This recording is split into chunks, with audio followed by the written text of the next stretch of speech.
Темна нічка гори вкрила, полонину всю залила, а в ній коса сніжно біла, оцю Ксеню в ній пізнав.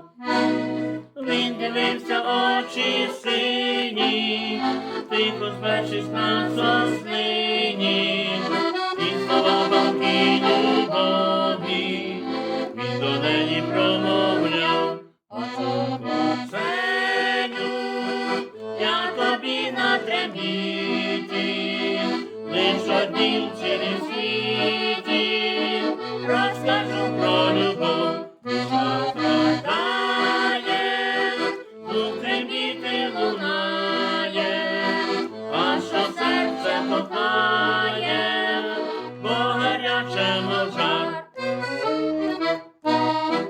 Вже минуло чи літо, оцю дівчу любить скрито, а оцю чорнобройгу від останню ніч прощав.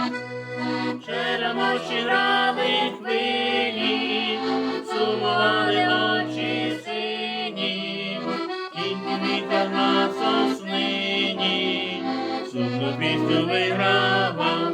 Оцю Ксеню, я тобі на трембіті, лиш однім цілім світі